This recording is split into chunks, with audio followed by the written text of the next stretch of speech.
Welcome back to Marcus at Work Media. So is it too early to call it? Is it too early to claim GNX as a classic? Some people say it's too early. Some people say they know right away. Well, let's talk about it. Is GNX a hip-hop classic? We'll start with you, Low. Is it a hip-hop classic? I don't think it's a hip-hop classic yet. I do think it has the ingredients to be that, but it's too soon for me. I can't call something a classic after a year. That's just not, I can't really do that. All right, You know Eddie? Yes. That was quick. Yes. I mean, it got all the ingredients. I mean, it's the what's it, like the bookmark of, or it was the end of something. Like the bookend? It's the bookend of like one of the most triumphant moments in hip hop history. You have like the biggest beef, and we didn't know it was coming out. The album drops in November. We thought that was it. Like Kendrick won, Not Like Us, all these other songs, Right. boom, we're doing the thing, whatever. Then all of a sudden we get this album, and I remember us being in the group text, like we're having conversations in the group text about this album, like as we're all kind of playing it, like, yo, he really did that. And you're also talking like the run Kendrick was on. Kendrick's last album wasn't as well received. Like, Kendrick was what, 3 for 3, 4 for 4, however you want to put it, until we got to miss him around in the big steppers. So there was that, like, does Kendrick even still have it, until he was having that year. So boom, we get that. Then you get like the West Coast album, and Head, I'm pretty sure you can speak to this better than I can, that a lot of people wanted from Kendrick that we never got. He puts a whole bunch of like emerging West Coast albums on this, gives us some like official West Coast bangers. He still does the Kendrick thing where he gives us interpersonal songs as well, introspective songs as well. He gives us Dodger Blue, which ends up becoming an anthem for the Dodgers winning the World Series, going back to back and beating Toronto. So yes, to what Lo was saying, theoretically, it's too soon to call something a classic. But sometimes when you know, you know. Like sometimes when you date a girl and you go on the first or second date, you're kind of like, yo, I kind of want to make this girl my girlfriend. Like I just kind of know. And time will tell. Stop. Don't do that. But I think GNX is a classic. I don't know what else I would need. Like it's not gonna change for me 5 years from now. I'm gonna think it's less of a good album. It's been a year. Longevity is the only thing I need. Now, obviously, they're giving my guy a lot of pushback on the too soon concept. Now, he's trying to be fair to say, like, listen, it may be too soon. I still need more time in order to figure out. But when you say he need more time to let it play out, it has played out a lot in 1 year. From the Super Bowl to the tour, all the impact it's had in the culture. I mean, it's done a lot for an album in a small window of time. And it hasn't been an album like that had that much kind of impact in a while in hip hop. So I feel we can already give it the classic title. Obviously, people got their different reasons why that's the case or not, but let's continue. It's been a year, bro. Now, longevity is what I need. Too soon to call something a classic? That's just Too me. soon is like a month. No, too soon is like a week, which niggas do all the time. But by the way, and I've done it, where I've listened to something and in context what it means when it drops and the impact that it makes, the production value, the song structure, the content, all of that shit plays into it. And when you have an album like this that is conceptually fire, drops at, like Eddie articulated, as a bookend to a phenomenal battle moment, event, has tremendous success. It has 9 Grammy nominations. Spawned a tour. The tour is historic. The fuck are we talking about? This is a classic. Like, why are we even making this hard? All right, I mean, that's. I remember when Illmatic came out, and Miss Info gave it 5 mics. Okay. Classic. There wasn't no debate about like, boom, song fire, fire, fire, lyrics fire. Right. Nas is fire, fire. Like, why are we making this hard? We're not making it hard. You are. I'm not making it hard. I don't know. It's been short. First off, that's not how I sound. For one. Second, all the fuck I said, no, shut the fuck up. Did I say it was whack? Did I say it was Say whack? that shit's a classic. Anybody? No, give it up right. Yo, I'm fuck think that. you on No. some East Coast shit now, because Head is here. You trying to no, set so we're not gonna fucking do that. East Coast, West Coast. Because I don't need came no. to you first, because I was like, look, you gonna bring it home and No. really bring East West together right now. No, East West is together. Here Like, you no, go like, fumble in the pack. I didn't fumble anything. I said the ingredients that I need for it to be a classic is missing one fucking piece. What? And that's longevity for me. Get the fuck out of here. Knock it off. Like TV off ain't gonna be playing, and fucking Squabble Up ain't gonna be playing, and Peekaboo ain't gonna be playing. What the fuck is you talking? And you ain't gonna be looking at the fucking halftime Super Bowl as one of the most important shits that fucking ever happened at a fucking Super Bowl in history. Yes. Where a black man got to talk about black America on the largest stage in the world and fucking send these white supremacist crackers into a fucking okay. Like that shit ain't fucking legend. It don't have to be the civil rights. Like, all I said was it's not a classic to me yet because of the longevity aspect, not because of what it didn't represent, not because of how it sounded, not because it's West Coast dominated, not because of none of that shit. I said I need a little more time for it. All right? Yo, if you Head, can't man, deal with that, that's on you. Head, man, this guy's fucking tweaking, bro. These internet niggas, man. These thoroughly blog era enjoy. niggas is weirdos. I'm really enjoying this episode of Rap Life Review. It ain't normally like this, bro. I'm telling you, the desk is never coming back. Hey, shout out to the desk up. Now, I'm glad DJ Head was on this podcast episode because obviously he has an interesting inside perspective, being so close to Dot and was there along the way before he even got to this point. So he has a unique perspective that we can pull from to understand the importance of why he feel it's a classic or not. Yes, it is an instant classic, okay? Multiple reasons, but they already iterated a few of them. But I remember when Blueprint came out, it wasn't even out like first week, 6 months. And it was like, this is a classic, Hove is the king, like, and this is on the heels of things that probably some would argue wasn't in his favor. Yeah. You know what I'm saying? Yeah, he lost the battle. No. The battle and then 9/11. The tragedy. Yeah. My fault. You know what I'm saying? Yeah. And people were like, I don't care, it's a classic. Like, you know what I mean? Like, so I remember that sentiment. Mm-hmm. I think, you know, we take a lot of liberties when we come out instantly and say something's a classic. It might be first weekend, Sunday, everybody's like, this album is a classic. I agree with you, that's too soon. It's been a year, people see the remnants of it. Yeah. It hasn't gone anywhere. Have it not been for the new rules that have been implemented on the charts and whatnot, you would probably still see residue on the charts from that album. Right? Yeah, wasn't Luther 30 will for 30 probably on still there be on when the they- charts. Luther would be Luther. Yeah. Correct. So then you also have the tour to coincide with that, biggest hip hop tour of all time, right? But I think just when it comes to the texture of it, that's what makes it a classic because like I've been public about this. I've advocated for Dot to make these types of records for a long time. We haven't gotten them, right? Glasses, me and myself and him were on tour together in 2010. We've told everybody, when you get with Mustard, it's over. You're out of here, it was whatever, right? We waited for that for a decade. We got it. Now we see this energy and people are, I think, having an adverse reaction to it because it's so overtly, aggressively us, right? And I think that speaks to how people actually feel. Now, I don't want to get into that conversation, but people love the artistic, people love the introspective, people love the art, people love how dope lyrics. Oh, he don't even sound like y'all, right? They love that. Wait, I don't understand what you mean, y'all. What you talking about? West Coast?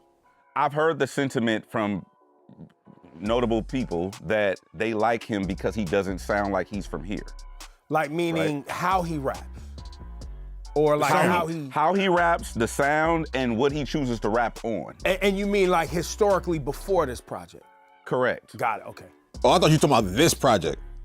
No. Oh, okay, I'm just saying my fault. leading up. I'm just telling you the things that make it, to me, lead up to the moment that makes it a classic. I got you. Right? So with that sentiment in the air, it's like, oh, I'm gonna double down on it. And that's been the sentiment when I talk to them about it. It's like, no, I'm about to double down on this so that way they fully understand what this is.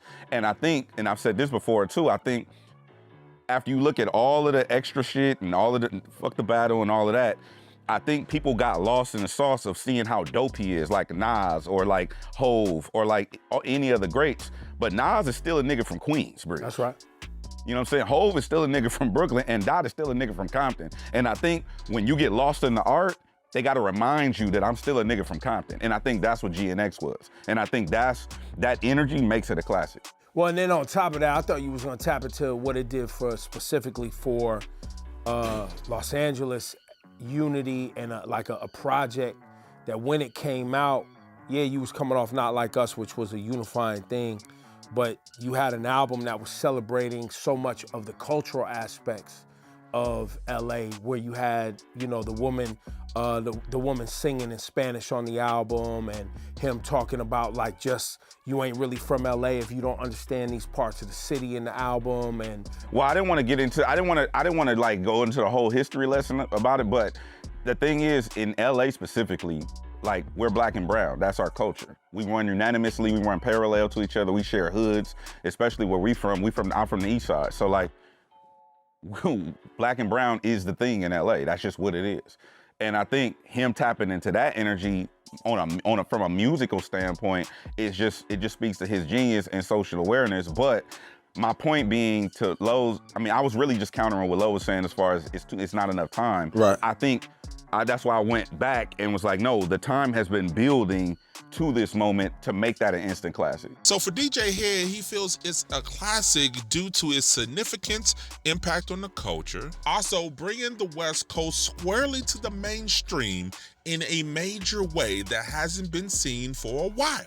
The cultural impact from the city, obviously the politics of gang culture, being united and all of that. So that's a piece of it he didn't really touch on, but it's definitely there. And let's not forget about the timing. The timing coming off the battle. Album was not anticipated.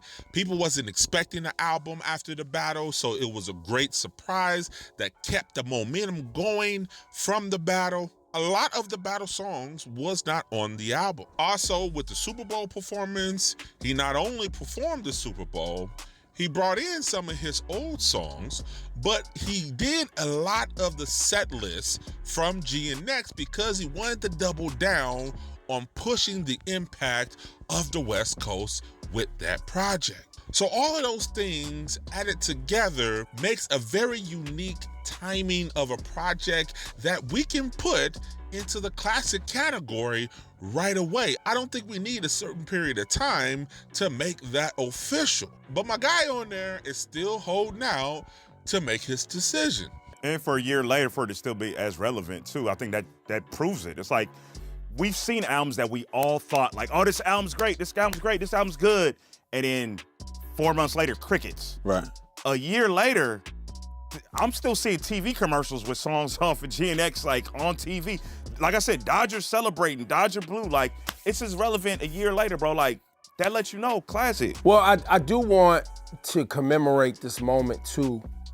I think when we go back and look at some of the most classic hip hop albums that were unanimously agreed upon, Right. there is a locality to them. When you think about an Outkast album, there's an Atlanta. It's representing something. There's a fire under that. Yeah. Well, and it's also very driven by the essence of that experience. Yeah. And that the texture of that experience. We brought up Illmatic, driven by the texture and the feeling of New York. You know what I'm saying? Yeah. Blueprint. It's driven by that. You know what I mean? The Chronic. The Chronic is Doggy, LA. Doggy style. Like GNX. Yeah. So that's why I brought it back to that head, is because I do think that is a very, it's a very important piece when you talk about a classic hip hop album. The texture. Right? And the locality, tapping into the feeling of where it's grown from. You can feel the texture of that city, of that region through that project. That's right. I've been advocating for that for quite some time too, because I had the conversation with E40, because my Ghetto Report card is gonna turn 20 next year, I believe. And I was having this conversation, like, when you are unapologetically yourself and you capture the moment and the texture and the energy of your region in a moment, and it's a capsule, and you able to take a snapshot of what sonically this feels like, that's where you get to the shit. That's where the classic do lie. Well, and I think we don't talk about how important that's always been in hip hop, right? Because that's how we've always seen each other.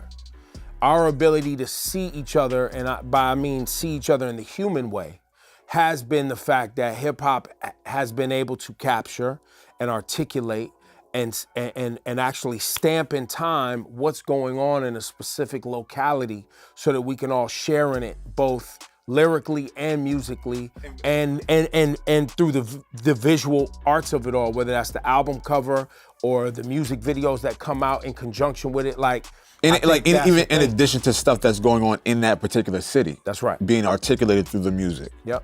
Yeah, even the videos, yeah, they were so LA. Yeah, of like, course. The videos were bro, I'm not from LA. I lived in LA for 10 years. I love LA. Like, this is my home. But I don't take certain liberties with claiming LA. Bro, them videos be making me feel like I was born and raised in this motherfucker. I'll be like, hey, bro. So you're right, man. It's all those things wrapped into it. Yeah, and I think we need to make sure we clearly in these moments when we don't get these moments a lot. And by the way, that's why it's great. Is because people can use the word legend and classic and all these things all they want, but time, as you pointed out, is the real test. Is the real test and the real measure of something actually transporting you every time you hear it to a time and you being like, yo, I can clearly remember this, that. This was fire, this song's still playing, this moment, this accolade, this metric, whatever, blah, blah, blah. I can lay out everything I saw, heard, and felt the day. I remember what people were talking about. I remember where I was. I remember what okay. All of those things. Yeah. And I think that we gotta make sure that, when we have these moments to have a conversation like we're having, that we add in the real true ingredients that add up to something that was a classic. Okay, so ranking GNX in Dot's top 5 albums list. How do we square this out? It's a lot of good work to choose from. Are you ranking GNX at the top of the list? One of the top 2? The top number 1? Are you putting it over Good Kid, Mad City? Are you putting it over Section 80? Where does Damn fit in? Mr. Morale and the Big Steppers, a lot of people received it well, but some people had a few things to say about the Big Stepper. But GNX, it was no question. So here, I got a question for you then. As we celebrate the 1-year anniversary of GNX, and we know Kendrick got classics, maybe 3, 4 classics at this point, where would you rank GNX on all the Kendrick albums? For me, it ties number 1. It ties number 1 for me with Section 80, but I have sentimental. Over Good Kid, Mad City. It ties number 1 with Section 80 for me specifically because I have sentimental value attached to Section 80. Okay, fair. Because actually, if I'm being honest, number 2 would probably be like the EP, which is you can't really get that nowhere. Yeah. But that's also sentiment. That's just me being emotional. Yeah. You know what I'm saying? Because we did in our on Homegrown Radio, we did the show where he changed his name from K-Dot to Kendrick Lamar and then dropped the EP, right? That night. So I have sentiment that's attached to different things. And you're acknowledging that. So it's completely biased. Yeah. From just judging the art, I'm gonna go number 1 is GNX, and then number 2, I'm probably gonna go Section 80, and then after that, everything gets murky for me. It goes Good Kid, Damn, like To Pimp a Butterfly. Like Untitled is definitely last. Yeah. What about Low? Go with you. Where would you rank? Well, hold on. You already said it's not a classic. I'm gonna come back to you in a second. You turn the mic off. You turn the TV off. Turn the TV off. First off, you ain't gonna cut my shit off. I'm gonna answer the question, so I don't give a fuck if you're trying to look at I'm still doing it. I'm gonna go with Section 80, Good Kid, Damn, GNX, and then after, that's what it is. I'm not one of you blog era internet dudes. I ain't trying to be cool. Yo, stop saying that. Please stop saying that shit. Underground, talking about Section 80. Y'all don't love Section. Y'all liars. Y'all don't love Section 80 more than y'all love Good Kid, Mad City. I love Section 80. I don't give a shit. I love Section 80. Whatever. All right, cool. You ain't even listen to it. Yes, I did. But anyway, I'm gonna go. Good Kid, Mad City, and GNX is probably 1, 2, and I'm gonna be real, like, I went through Damn, which I love, and The Pimp a Butterfly. GNX and Good Kid, Mad City, depending on the day, could alternate number 1 for me. Just in how I engage, how often I engage with both of those projects. That makes sense. And then I'll probably put in there Damn and To Pimp a Butterfly at 3. Are they okay? Let me ask you a question. Hold on, Eddie, bro. I gotta get my ring in, bro, because this is. You trying to cut too many niggas off today, Eddie. Hold on, let people get through this shit. Coming at the end and tell us why. I didn't even do mine. What the fuck you talking about? Nick's Anyway. not supposed to come in yet. Oh, shit. I mean, It don't matter. It don't matter. I'm gonna go Good Kid, Mad City, Damn, To Pimp a Butterfly, Mr. Morale. Nobody even said Mr. Morale. I got Mr. Morale 4, GNX Section 80, and then Untitled Unmastered. GNX number 5. Number 5? Now y'all yell at this nigga. Y'all yell at him. Yell at It's him. been a tough couple weeks. still think for it's us. a classic, Yell at Nick like y'all. Don't let it be me, the only one getting screamed on. Yell at Nick. I still think it's a classic, Bro, though. that's nasty. Right Yeah, there. you damn right. Crazy. Yes, I'm hating. Yell at Nick. crazy. Yell at Bro, Nick. that's I ain't the crazy, only bro. one I getting ain't screamed gonna on today. I ain't never Hey, seen that look, like what that. you just did, bro, that was like you getting arrested. You like, hey, come on off the roof. They got us. They got us. Hey, come on out of the vending machine, bro. They got us. That's crazy. He trusts this. That's crazy. That's crazy. Well, Shaq do it too. Yo, that's the shit. That's the shit. No. Rest in peace, son. Oh shit. My fault, Nick. I just had I couldn't go down. I couldn't go down Nah, singing but by I still think it's myself. a classic, though. That's the difference, though. So what is your ranking? Now, it goes without saying that GNX was a classic album. Whether you say formally, whether you say you need more time, whether you say let it grow me a little while and see how I feel about it later, but it is no denying with the charts, the tour, the impact, the timing after the battle, all these different components added in, and it is one of the first time that Dot went heavy West Coast on a project. All of those things makes it a classic album in my book. But what do you say? You tell me. Put your comments below. Let's talk about it. This is Marcus at Work Media, and I'm out this bitch.